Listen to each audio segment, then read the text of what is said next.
the cloud, and then we're going to go live on Facebook.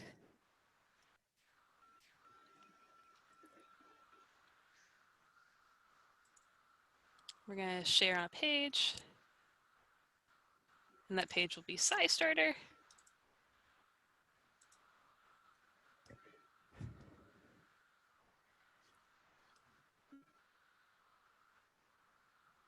All right, it's preparing our live stream. So we're almost there.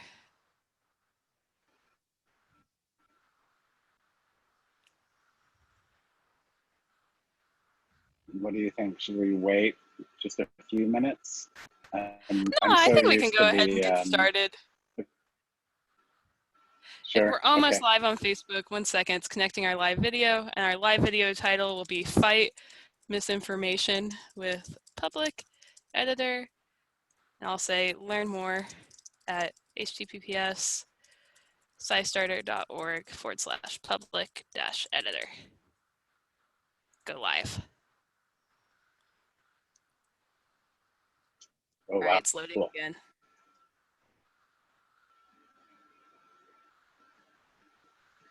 Streaming live. And all right. The belly of the beast. I'm very excited. Very excited to be streaming live on Facebook today. As we all know, Facebook is a place where there's a fair amount of misinformation. And today's talk is not about a critique of Facebook, but we all know that we see news stories there, we see posts, and sometimes we even make the mistake of just sharing that with friends and family before we really fully considered it. And it happens on Facebook, it happens on Twitter. And if you've seen the movie The Social Dilemma, which was released recently, you can get an understanding of kind of how the Facebook algorithms work and what they're intended to do. For the most part, they're trying to get you to engage, get you to stay focused on Facebook, on whatever's in that window. And that's fine. I've used Facebook before and I really enjoy it. I keep up with friends and family there, so it's not a totally bad thing. But when those algorithms focus on engagement, it turns out that misinformation is really engaging. It's engaging because people get confused by it or they get upset by it and they want to talk about it. So every time we put misinformation into Facebook, it actually gets more attention from people. And because Facebook makes so much money from advertising, it actually makes more money for Facebook when misinformation is flowing on that platform. So today I'm going to talk just a little bit about misinformation, but mostly about how we can all work together to confront misinformation and kind of dial it down. And at the same time, boost the quality of the conversations as a nation. So let me see if I can share my screen here. Before we even get into that, maybe Nick, do you want to quickly introduce yourself and maybe tell people where you're calling in from? And I always like to give a human face to this type of work. So to hear a little bit about you, I think will mean a lot for folks. And just before we get any further, I want to say hi to everybody. I'm Caroline Nickerson from the SciStarter team. And I also want to thank Nick for being here and for doing the work he does with Public Editor. With citizen science, we often think like our mind goes to like environmental projects or projects that have to do with health. We don't always think about information as being something we can study with citizen science or something that we can take action with citizen science, but with Public Editor you can. So you all are hearing about a citizen science opportunity that I have been really excited about, and I partially wanted to do this event because I want to learn how to do Public Editor, and I'm excited to join your army of people fighting misinformation. So thank you so much, Nick, and I'll let you introduce yourself. That's a really kind introduction, Caroline. Thank you so much. We're delighted to have the sponsorship or the hosting of SciStarter here today. It's an incredible community of active citizens who want to make the world better by understanding it better. And that's exactly what we're about here at Public Editor. To take your prompt, Caroline, even though I've been trained to be very modest, I'll say a little bit about myself. My name is Nick Ems. I grew up all around the United States. I've lived in like 17 different states. And I am a sociologist. I was trained as a sociologist at the University of California in Berkeley. And along the way, I started studying data that appears in news articles. And I got really into figuring out, like, how can we study that systematically? And I was looking into like police and protester interactions, but we ended up creating this technology that makes it possible for hundreds or even thousands of people to collaborate through the internet to analyze news articles and other documents. And it's that technology that underlies the public editor system that I'm looking at. Pretty much as soon as that technology was kind of working, we got to work figuring out how can we bring the public in to notice and label and highlight the different sorts of misinformation that are appearing in the news. This project started back in 2015, before even fake news was a concept, but of course, it's become more and more relevant as our public discourse has become more and more partisan, and we all kind of have these individual echo chambers that are created by the social media companies and the way that they tailor our interactions. So I'm absolutely delighted today to be able to showcase Public Editor. We've been working on it for a long time, and it's finally in a state where it's working very well. And we figured out, like, how can we bring people in, give them a good experience as a citizen scientist, and actually have a pretty big impact on the amount of misinformation that's flowing through the internet on a daily basis. So let me jump in. I'll go ahead and share my screen and get this presentation going. If you have questions along the way, feel free to write them down in the chat window, or if you're watching on Facebook, you can write it down there. I will be able to pause and answer questions here and there, and we'll also have a little more time at the end for that sort of thing. Okay, so, oops, I'm gonna go ahead and present here. Public Editor is a collaborative way that we can all have more credible views and a better kind of conversation. This is a long slide, I won't ask you to read. But Public Editor is kind of a neat system where we combine human input from multiple people, and we empower volunteers and active citizens like you to learn about critical thinking, how to use critical thinking better, but not just for yourself, in a system that's connected so that we can all have a bigger impact sharing the corrections to misinformation that we learn how to apply through the Public Editor system. We really look to have a diverse population working on this, diverse in any way you can think of it, because we know that every single individual, no matter what, has some biases. But if we can kind of average out across those biases and we can find mistakes together, even though we come from different perspectives, we know that those mistakes are actually problematic if multiple people from different perspectives see those mistakes.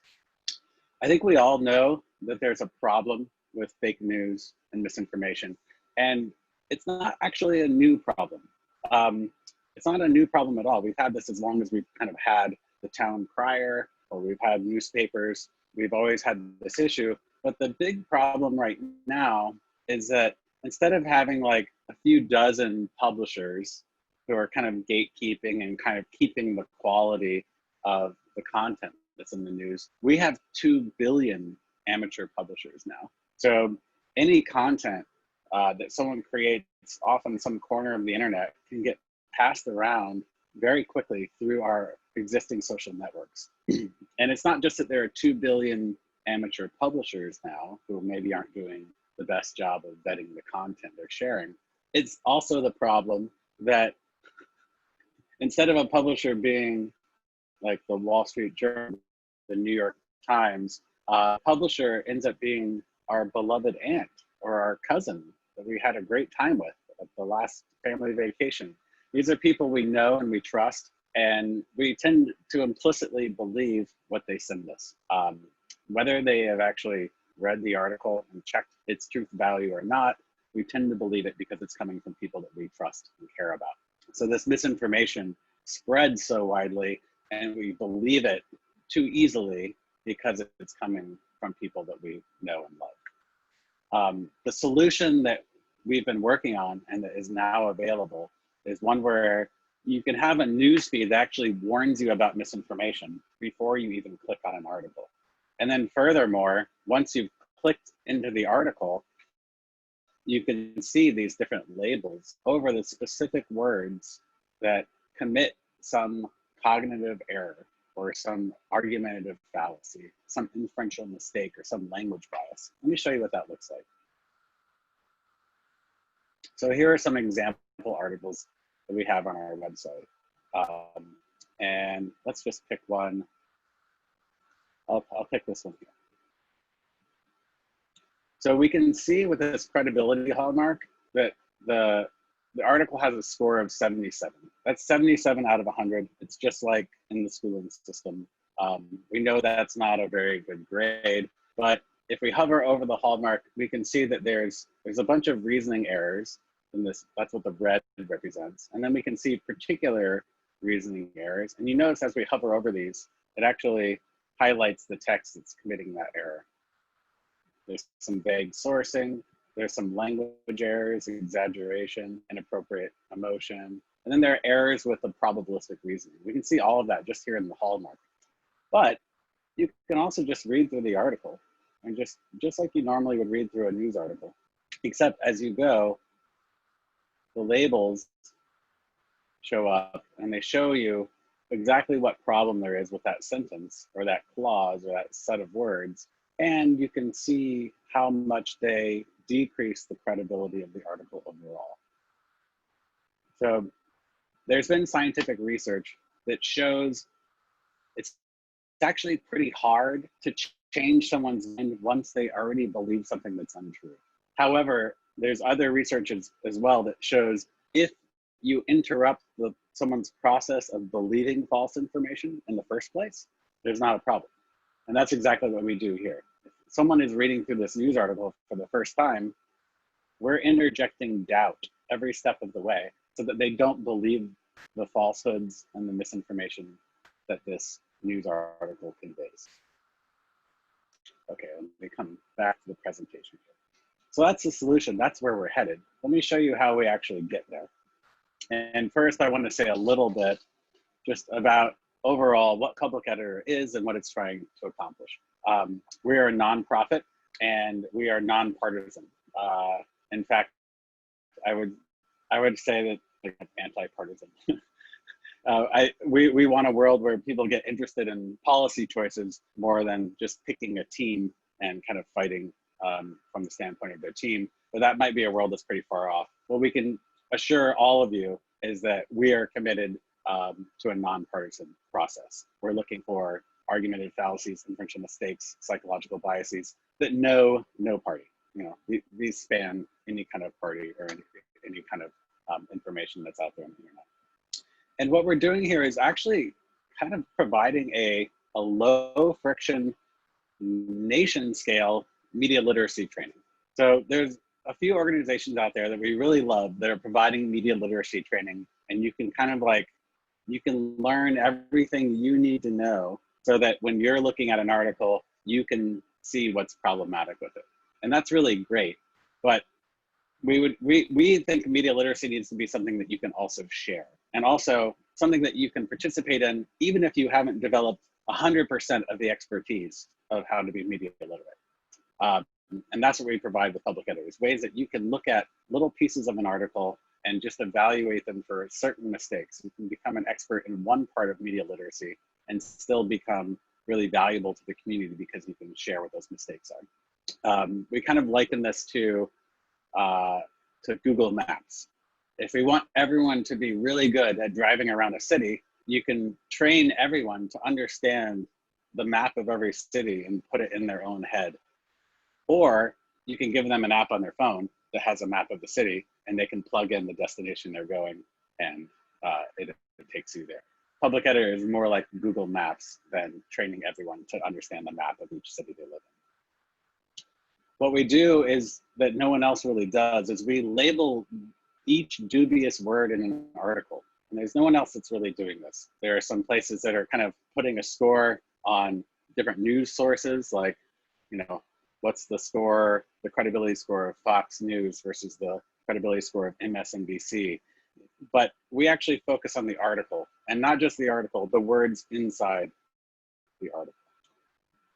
And we're providing these credibility scores, which can actually be used by platforms like Facebook. You know, we imagine a world where nothing is getting censored on Facebook, but there's kind of there's a threshold of news quality that Facebook has to commit to, that all of their articles on average need to be above, you know, maybe an 80 in public editors credibility scores. That means some can be down to 60 or 50, but you have to have enough good articles balancing it out. This way we can improve the quality of the information on the internet without actually censoring any content. So this is solving a major problem of 21st century media literacy. It's much harder to be literate these days because there's so much information, so much misinformation coming at us through all these different channels that we're not accustomed to. And as I was saying before, this is an interruption, this is an intervention in the cognitive processes that cause misinformation to kind of lodge in your brain. And that's kind of shown in some of these research articles that I'm referencing right up here. Ultimately, what we're trying to do is provide common ground again, just trust in a common reality. You know, we can have differences of opinion about what policy should be. We can have different values, but we should understand what reality is. And that's what we're really trying to accomplish. This is not something that computers can do alone. There's some really neat technology, and computers are getting smarter in various ways, but they've never been particularly good at understanding human languages. Algorithms were created to compute logic and math, but our languages have 17 different ways to say the same thing, and that becomes very difficult for a computer. And they're especially poor at handling metaphor and sarcasm, and even worse at handling misinformation, because misinformation is kind of, in a lot of cases, intentionally misleading. It's kind of tricky. It kind of self-obfuscates. It covers itself up, and it's very hard to see. So we need humans to do this sort of thing. And we have a lot of confidence that humans can actually do this. So we have pictures of a bunch of scientists here, but even like back to the earliest civilizations of humanity, you know, the Khoisan in southeastern Africa, like they figured out how to live in the scarce environments of the Gobi, of the deserts there. And it's all because humans observe. We observe and we try different things. We look for comparisons. We're a very experimental species in the way that we develop knowledge. And we develop knowledge together by using methods where we're always kind of checking to see how we might be wrong. Now that's been formalized in the scientific method, but we've been doing it for millennia. And what we've figured out with Public Editor is how to take that human knowledge about how to inquire into things and find out what's true or false. We've been able to boil that down and inject it into Public Editor. So we're looking for over 40 different types of mistake, of, as I was saying, argumentative fallacies, inferential mistakes, psychological biases, etc. And a lot of this curriculum has actually been compiled by Nobel laureate Saul Perlmutter, who is the director of the Berkeley Institute for Data Science, our partners on this project. We're really excited to be engaging the public at scale because it's a big scale problem, but also the public needs to learn some media literacy. They need to learn some media literacy as they go, but we need to have a big approach to solving a problem that is this big. So we're incredibly excited to have people joining, and really glad that you're here today watching the video. Our goal right now for Public Editor is to vet the nation's collective conversation. So if we think about the news that's coming in on our phones and our computers, maybe you're getting it through a news aggregator like Google News, maybe you're getting it through Apple News, or wherever you're getting your news. It turns out that there's about 4,000 news articles that are published each day, but there's only a couple hundred that most people read. So maybe maybe 80% of the news reading that's happening is really focused on 100 or 200 news articles. So our goal is to evaluate the top 100, eventually the top 200 news articles each day, whatever is most popular, whatever is being shared through Facebook and Twitter and these other social media, whatever's being shared the most, that's what we want to focus our attention on, because then we know we're having a really big impact. The good news is that number is pretty reasonable. You know, maybe it's 100, 200, but it's not that many articles that we need to take care of. And we can actually evaluate an article in 30 minutes. So if an article, if we can see in our system if an article is becoming popular, being shared a lot, and then we take it into Public Editor, we evaluate it, and we can put a score on it. We can do all of that in 30 minutes so that, you know, we're not saying an article from 2 weeks ago was wrong. We're saying an article from today has these specific mistakes. Watch out, don't believe that stuff, and don't share it. So how do we do it? Let me show you how this works. And you should think of it a little bit like a factory, like an assembly line. So we're gonna start with an article. And the first thing that happens is that article gets sent to a semantics triage group and a form triage group. I'll say a little bit more about these. Each one of these colored boxes is a group of people. It's our team, like you all out there who are watching today. You can be one of the teammates working in one of these blue or green colored boxes. This is a group of people. And I'll talk about the right side of the system first. The job of semantics triage is to read through the article and find passages where there's some probabilistic reasoning, where people are saying, maybe this is true and maybe that's true, so this might be true. Humans have a lot of trouble with probabilistic reasoning. We introduce a lot of errors when we do that. They would be highlighting passages where there are language issues. They're highlighting passages where there's really known reasoning errors, like, oh, we've set up a false dilemma. We've pretended there are only 2 choices when there are 3 or 4 or 5 or 10 choices. That's a reasoning error. And it's the job of this person just to find the passages with those errors. And then it's also this person's job to find the places in the article where evidence is offered for a certain claim. Now, these triagers, they're not actually making judgments about what is right or wrong. They're just finding passages and they're sending them along to the next set of workers. This set of workers, this set of our teammates, is actually doing the evaluation. And they're gonna walk through a protocol that's just very much like the protocol a scientist would use to evaluate evidence, or the scientist would use to evaluate whether the probabilistic reasoning is correct. They'll walk through that protocol, and they end up by answering questions, they end up making judgments about the reasoning, probability, language, and evidence, and how it's used. Let me show you a couple tasks on this side of the equation, and I'll come back and tell you a little bit more about the left side, the form side of the system.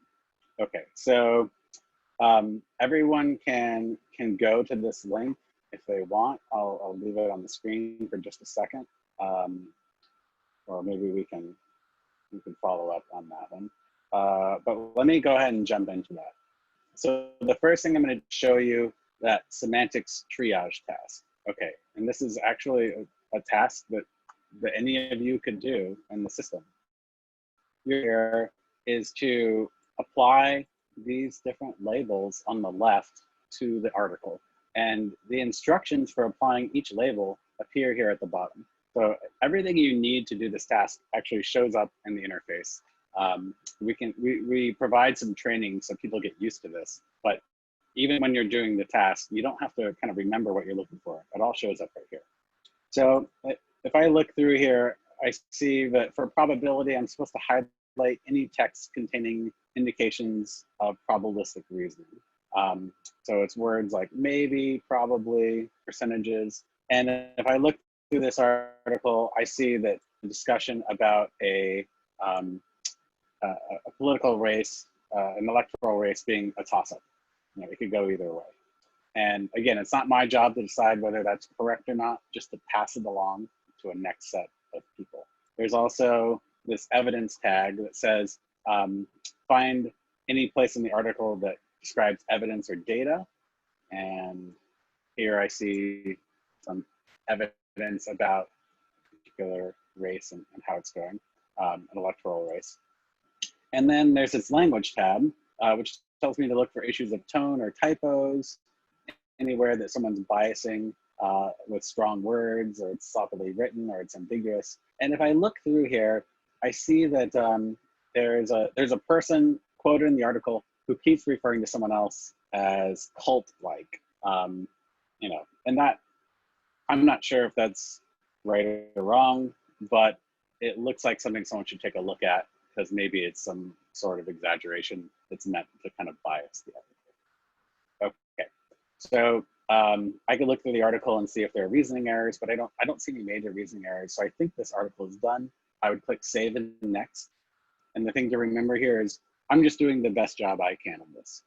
There are 4 other people who are going to do the same task, and then public editor is going to find the consensus among those people. We do that statistically, it happens really fast, but we can take, like I said before, the perspectives of multiple different people and stitch them together to find out, you know, what needs to be passed along to a next set of workers. Okay, just to refresh, I showed you this semantic triage task. Now I want to show you, and I pulled out those different passages. I want to show you how the passages that I labeled are then passed along to a next set of our teammates. So remember, I had highlighted stuff about cult-like and someone's being a cult-like figure. Now imagine I'm a different person, I'm a different set of people doing this task. And here the job is to kind of walk through the protocol and carefully evaluate that passage. My instructions here say to look for my answers in the bolded text. And this is very much, I think a lot of you will recognize this. This is very much a task that we've done probably hundreds, maybe thousands of times before, because all of us who have been subjected to the British imperial schooling system have done these reading comprehension tests. We're all very well trained in doing these tasks.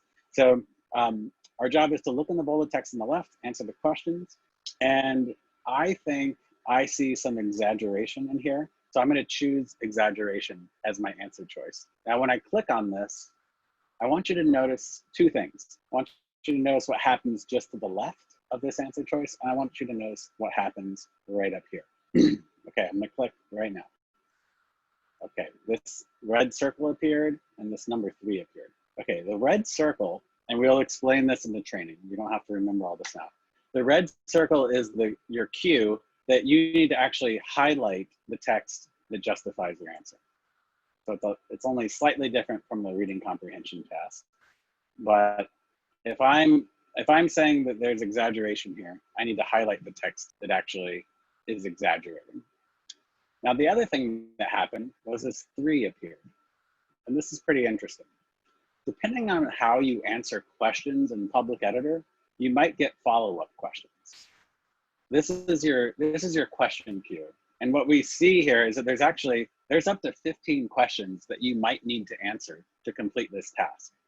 But you don't have to answer all 15 if they're not relevant.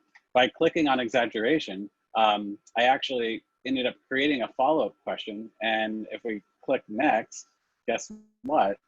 That follow-up question is asking me to evaluate how bad was the exaggeration.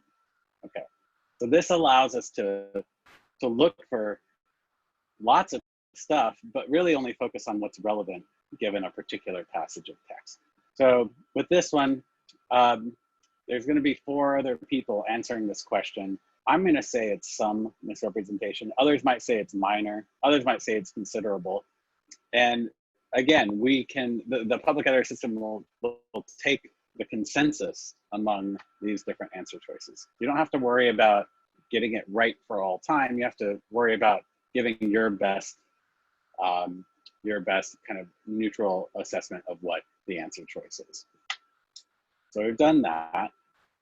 Next question asks me if there's any like particularly good use of language. And that's just, I just want to highlight the public editor is not only looking for what people are doing wrong, we're also looking for what they might be doing well. In this particular case, there's not much that's right, I would say. And then we always end these tasks with asking, how hard was it? This was pretty easy for me, especially since I've done this demo before. and I feel really confident in my answer. If I click review, I can see my choices, make sure they're correct, and then click save and next. Okay. So you get a sense now of how we can take an article and we can distribute it across many different people. And if you become a new team member in Public Editor, you're actually going to learn just one or two of these at a time. You don't have to learn every bit of media literacy in order to participate. And so that makes it a lot easier for people to jump into the system. The other thing I told you I would explain is this left side of the equation. So on the semantic side, we're finding all the different individual errors, or in some cases, the praiseworthy things that could boost the score of an article. We're finding all of those different errors, but we have to determine how important is that error to the overall credibility score of the article. And that's where this left side of the equation, the left side of the system, the form triage comes in. On this side, the form triagers are looking for the different arguments in the article, and they're looking for the different people or organizations who are quoted in the article. And that allows us to do something pretty interesting. Let's say there's a major reasoning error that's in some argument of the article.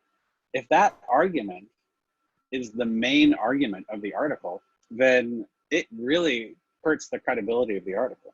However, if that reasoning error is like a reasoning error that's in this tiny little throwaway argument that doesn't really matter for the whole article, then maybe the article should lose a couple points, but it shouldn't lose a lot of points because it was just this minor article, or this minor argument in the overall point of the news article. Similarly, if there's a language mistake or a probability mistake, and it's coming from a quoted source and not from the author, the article itself shouldn't necessarily lose credibility. It may be that the whole point of the article is to refute the poor reasoning of some public figure who's being quoted. So if there's a mistake in the public figure being quoted, that obviously should not harm the credibility of the article. So we look for different mistakes and different praiseworthy pieces of the article, and then we look for how they relate to the overall thrust of the article, and together, combining that information together, we get to these scores for the credibility of the article and for the people and organizations who are publishing it. And Nick, we had a question come in. Jonah wants to know, I happen to know who Beto O'Rourke is, but if another public figure was described as cult-like that I don't know, how am I meant to evaluate whether or not they truly resemble a cult?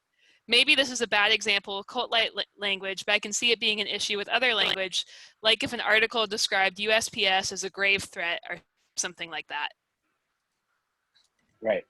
So my advice to any annotator who's in that position is that you really have to give your best answer. So you might not know some other politician, but we can say like, if someone's running for office, calling them a cult leader just because running for office seems like kind of a cheap shot. Anyone who's running for office could be called a cult leader.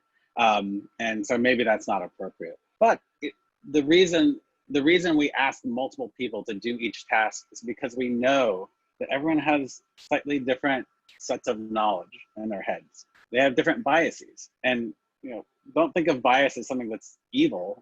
We all have biases. I am biased in favor of my beloved niece. And it's not going to change. And I don't feel bad about it. But we have to figure out like how can we learn to kind of neutralize our biases a little bit while we're looking at these tasks. And we're also relying on our teammates. They're going to have a slightly different perspective. So give your very best answer, and it's going to work out. It's going to come out in the wash. Okay, let me get back on speed here. So there's one thing you may have noticed. Let me go back and point it out. There's these little IAA all over the place. What does that mean? That's actually, that's back to this point about how do we find consensus and how do we actually know what's problematic in these articles. And this is all based on an understanding about how humans know things at all. We have a direct experience of reality, but we get information from other people. if I see something strange, if I think I see an alien and my friend is standing next to me, I say, did you see that? That's the first question. Did you see that? We're always checking to see what other people know, what other people experience. And in the world of theory and academics, this is called intersubjective epistemology, which is a really fun term. Epistemology is kind of how we know things. And intersubjective means we each have our own subjective experience, but if we can share our subjective experiences together and agree on what we see reality to be, then that's pretty strong knowledge. And in fact, a lot of people would argue that's the only knowledge we have, is the knowledge that we can kind of experience and share with others. That's the stuff that we truly, truly know. And we end up actually kind of encoding this idea of intersubjective knowledge into the system. So we're always looking across different annotators. What do you agree on? If people have these slightly different biases and perspectives, but they all see the same problem with the text, then that's a real problem with the text. And we end up doing that with algorithms that are pretty simple, and they're totally open and transparent. People can learn more about them on our website and through our GitHub account. Everything that we do in the system is meant to be open and transparent. We can revise it as a community if we decide we want to revise it, but everyone should be able to understand how this process works. The other thing that we do, and I already kind of talked about how there's the semantic side of the system and the formal side of the system. We use that to decide, how bad is this particular error, especially in light of the fact that it might be a main argument of the article and not a smaller argument. That kind of rubric, that kind of system for how we score everything is also completely open and transparent. And we're just deducting from 100. So any article starts out as an A+ article until we find maybe some mistakes here and there. And as I said before, points can actually be given to the article if the author and the quoted sources are doing an especially good, careful job. We also, we have a number of features that we've designed in the public editor to make sure that we're not kind of swamped by people who want to mess with the system.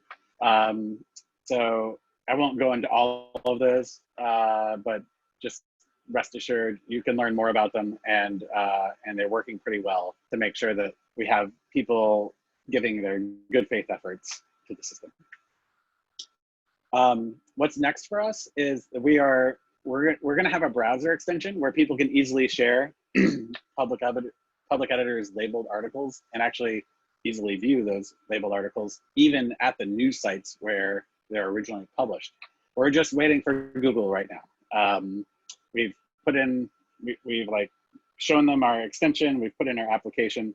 It should be a matter of days. And so I can't tell you exactly when that browser is coming, but it will be very soon.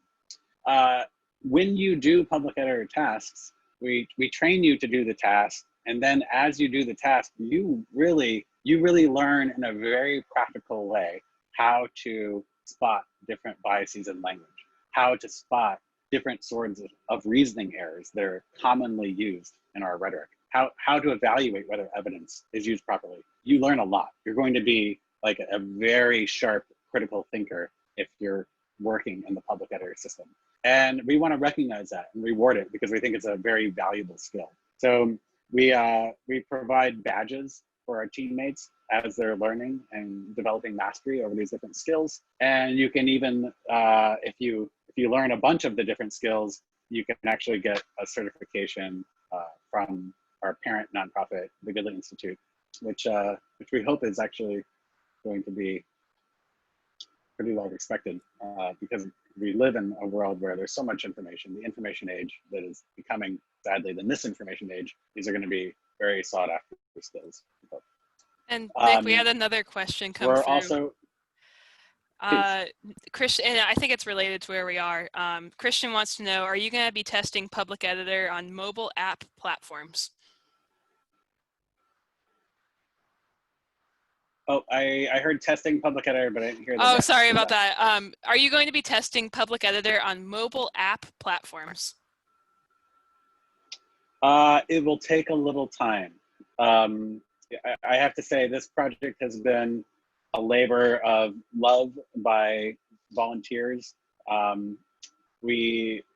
To build everything takes a lot of time and effort. To fundraise so that you can build even more, like mobile apps, takes a lot of time and effort. And instead of fundraising, we chose to build what we could. So we do want to have, I think the first thing we'll have is a mobile app that just allows you to read the news articles with the labels over them. That won't be super hard to create. And that'll be coming in 2021. Actually doing the task where you're labeling on a cell phone is going to be very difficult. So we're not sure that people are going to be able to participate as annotators on a cell phone or on an iPad, but we will have a mobile app for just reading the news articles. That'll come in 2021, hopefully early 2021. And a related question a related question to that is, if we want to help support your mission, if we wanted to help donate, to give you all, the support you need to build something like a mobile app, where can people go to help support that mission? Oh, that's fantastic. I love that question. I wish that was a question we got more often. So if you go to our website, publiceditor.io, again, that's publiceditor.io. Right there in the top right corner of the website is a donate button. You can donate there. If someone wants to make a larger donation, they should, they might want to contact us directly. So that I think the app we use to collect donations takes like 2%. So if someone's talking about giving a very large donation to help build that stuff, they might want to contact us directly. You can do that by, let's see, I'm comfortable. Let me give an email address that's adjacent to mine. You can do info@goodleylabs.org. And maybe Caroline, you can type that in. It looks like maybe you are already. So just info@goodleylabs.org. And thank you for the question and for that thought. I appreciate it. Right now, in this moment, we are on a mission to tackle misinformation about COVID-19. Oh gosh, it's just like it's hard to keep my positive vibe when I'm thinking about what's happening with all this misinformation about COVID-19 and how it's hurting so many people. But it's very important to us to intervene in those conversations on social media and elsewhere on the internet, where this misinformation is just churning and it's leading people to make poor choices that actually harm them. So people can jump in right now. There's one error on this slide, Caroline, I'm noticing. If people want to sign up, they should actually sign up. It's publiceditor.io/join. So we need to drop off the team here. That's an error. But yeah, publiceditor.io/join will get you into a forum where you can sign up and you will be pulled into our system. We'll onboard you, we'll show you how to do everything. And we'll really be looking forward to seeing you so that we can tackle this COVID-19 misinformation. Very soon, in the next week or so, we'll also be starting a mission around election integrity. There's lots of questions about, is the election going to work out okay? Is this side cheating? Is that side cheating? All of this sort of stuff. We can actually make interventions there as well.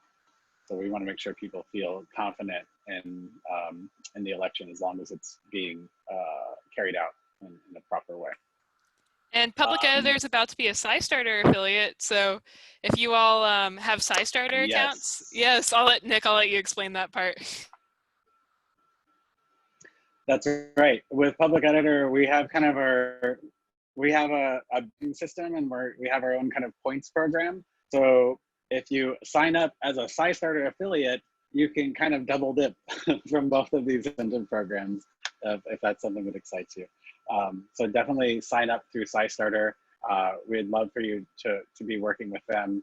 And there's a lot of other very important science projects happening there. So if you see yourself as an active citizen who can do more than just vote occasionally for some options that a bunch of elites give you, if you can do more than just, fill out some survey from time to time, and make this idea of citizenship a bigger idea with more power that we all have, jump in on Public Editor, jump in the SciStarter, and start having an effect on the bigger world that we all.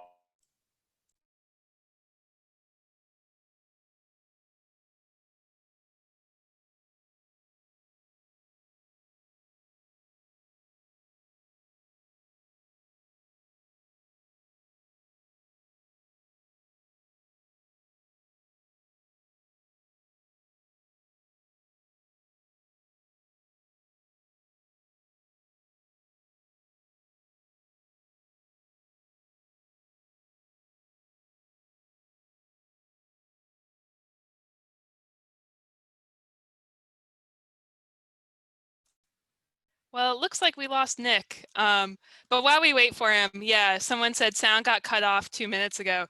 Yeah, I thought it was me, but I guess it was Nick. We'll wait for him to jump back on. But while we do that, I just want to urge you all to, and I'll put the link in the chat, go to scistarter.org/public-editor. If you make your SciStarter account and you make your public editor account, in the coming week, you'll be able to track the number and frequency of your public editor contributions in your SciStarter dashboard. So that just means you'll get some high-level statistics in your SciStarter dashboard about public editor. And the great thing about having a SciStarter account is for SciStarter affiliate projects, you're actually able to track the number and your frequency of your contributions to every project that's a SciStarter affiliate. So on SciStarter, you might be a little overwhelmed, right? You're like, oh my gosh, there are thousands of projects to explore. There are so many different events like this one that I can attend. What am I even going to do? And the affiliate program helps make things a little bit smaller. So if you go to the SciStarter Project Finder, I'll put that link in the chat as well. So it's https://project-find. If you go to the SciStarter Project Finder, you can search for projects across all different types of things that interest you. Maybe you're really into monitoring the weather. Oh, there's Nick. Hey, Nick. Hello. Don't worry, I used the time productively. I explained the SciStarter affiliate program to folks while you were gone. Awesome. Yeah, I don't know what happened. I just got booted. That's okay. Is everyone still here? Should I? Yeah, everybody's still here. While you were gone, I just talked to folks about. Yeah. While you were gone, I talked to folks about making a SciStarter account and a public editor account. So I think you can pick up right from there. Oh, excellent. And I wonder if I should show that there. Yeah. So you can, if you go to maybe another type in on the chat there, scistarter.org/public-editor. This is the place where you can both log in SciStarter and at the same time find all the information about how to jump into public editor.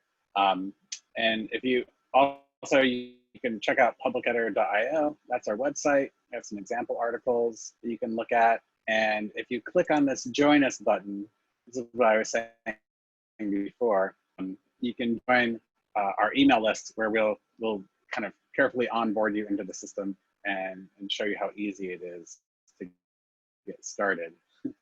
Of course, it's not cooperating, so I'm not able to show you that join us page. The one other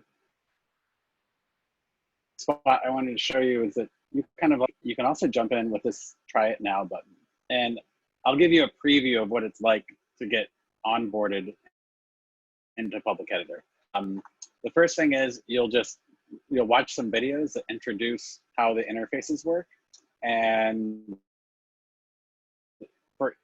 there were those different specialist tasks. Now there's the triage task where you're reading the full article, and then there's the specialist task where you're just looking at one little passage and you're answering questions about it. So you can begin training on all of our specialist tasks right here from this webpage. You would just watch a training video, and these training videos are about 2 minutes, maybe 3 minutes.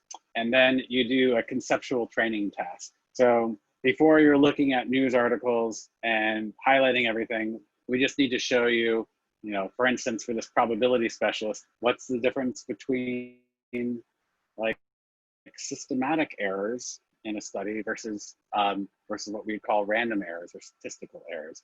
There's some concepts you'll need to learn.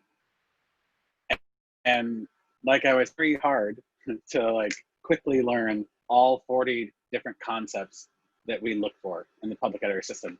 But by doing these trainings, you learn, you know, the dozen or so that are relevant for each one, and then you can start trying tasks immediately. So anyone who's really excited, I encourage you right after this call to go to the, well, first sign up on SciStarter, but then go to this Try It Now page, and you can just start training yourself. We will ask you to sign in, and we can kind of track your progress. And as soon as you're kind of ready for these tasks, we'll give you live articles from today that you can start labeling right now so that we can have an impact slowing down this misinformation that's hurting so many of us and hurting even our sense as a national community. So we know it's a complex system, but each little part is easy. We find your pathways in to be a part of this. Really appreciate everyone's attention today and being here. And thank you, Caroline, as well. I think that's what I have for the moment. I'm happy to take more questions or any final thoughts. Yeah, thank you so much, Nick. So just to really quickly go through the pathway of participation. So people start on SciStarter. So you can, as I mentioned to all of you, on the SciStarter Project Finder, there are thousands of projects you can search through. Public Editor is about to become a SciStarter affiliate, which is we're so happy and grateful for. So you can go to the Public Editor SciStarter page. You can read through it a little bit. I know there are some links to different news articles, some how-to videos, stuff like that. And then you can click that visit button right there, and it takes you over to Public Editor. And Nick, if I'm following what you said, once they get to Public Editor, they don't have to do another like training video or attend anything else on Zoom, right? They can just do the training on their own. That's right. You can do the training on your own. You can self-direct, but we also do have some training kind of webinars from time to time. And we have a community space, community Slack space where people can interact and ask questions of your teammates. So it's something that you can absolutely self-direct and do it your own way. We try to make experiences for people who are introverted and for people who are more extroverted. So you can totally do it by yourself, but you can also kind of join our community in some of our events and webinars, and we even have some kind of community parties and stuff coming up online where we do raffles and we give away. Actually, I can show off some of this. We have some good Public Editor. We have some hats and some windbreakers. If you get really involved, I don't know if anyone's going to be able to see this. Yeah, I can see it. I want one. That's so cool. Hats, windbreakers, t-shirts, all that stuff. Yeah. And you can't buy any of those. No one can buy them. You have to be a part of the community. So that's who they're for. In fact, I think we might get t-shirts that say on the back of them, "You cannot buy this t-shirt." Oh my gosh, that's my new goal now. I am going to earn a t-shirt. I'm so excited. Awesome. Yeah, and just as a quick question, I know we're near the end now, but would you say Public Editor is relevant to a global audience, or would you say it's more United States focused?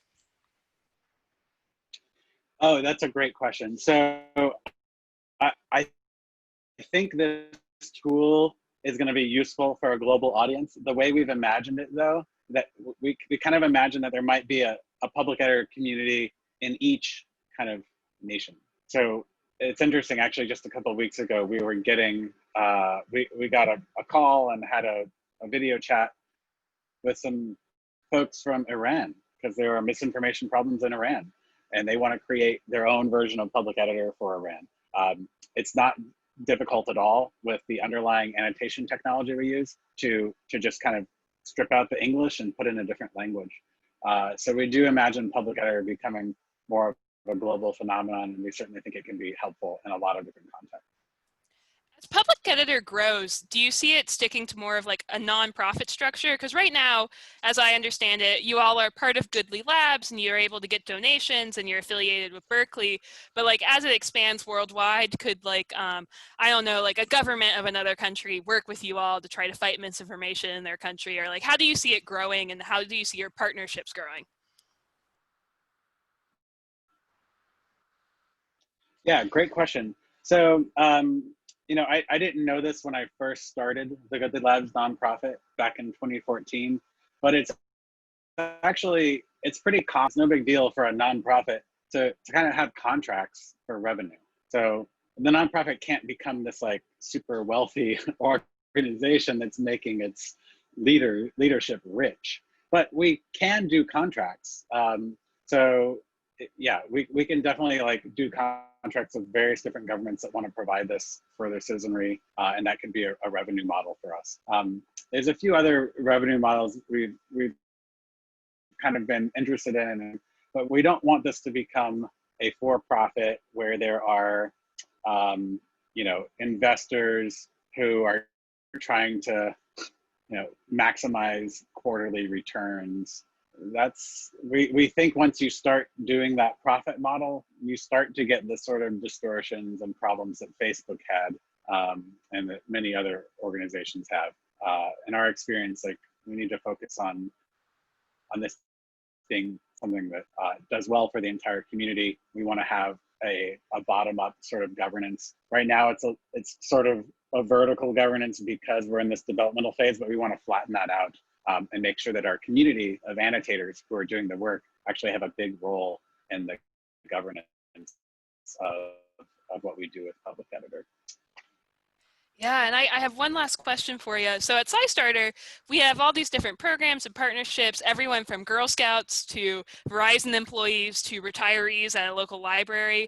What would you say is the ideal age, like, for people to do Public Editor? Could we have, for example, fifth graders do it, or do you think that it's maybe something that's like high school and above? Yeah, great question. We do think that critical thinking is, you know, a skill that anyone can develop. So there might be fifth graders out there who are ready. We would probably want to start more later in high school. We think people need a little bit of time just to be readers, right? You need to read a lot before you can start to understand some of these rhetorical devices that we use, you know, intentionally or not, to kind of sway people and persuade people and maybe mislead them. So, you know, we'd be surprised if there were a ton of fifth graders that could get in this and do a great job immediately, but we certainly want anyone from participating. So we're going to be targeting people at kind of like the 17, 18-year-old and up, all the way into retirees. And we're seeing a lot of interest from college students. There are quite a few college professors who are interested in using Public Editor as part of the curriculum for their students. And then quite a few people in the kind of retiree age bracket who have a little more time and see the problems very clearly because they can see how the media landscape has changed over their lifetimes, and they're very animated about our goals to help correct some of that stuff. Well, Nick, this is amazing. Our closing message to all of you who are in the Zoom room with us, as well as those of you watching on Facebook, is please go to scistarter.org/public-editor. I also put that link in the chat, and I'm putting it in the Facebook comments as well, so you can all find it. We really want you all to get started with Public Editor today, to go through those trainings on the Public Editor website, and to become part of the Public Editor and the citizen science community. Nick, do you have any closing thoughts for us? Thank you so much, Caroline, and thank you everyone who is here today. I'm really excited to have the help of this community, and I just want everyone who's watching to know, like, you can have a role in this. We are not helpless. You know, the government is not fixing this. The big tech companies are not fixing this, but we can fix it. We have a tool now. We have a way to collaborate. We can take this on and make sure that the level of conversation for our society is raised up a little bit higher. So thank you all. Yeah, let's do it. All right, thanks so much, Nick. See you online sometime soon. And to all of everybody else, looking forward to being part of the Public Editor community with all of you. Bye, everybody. Have a good day.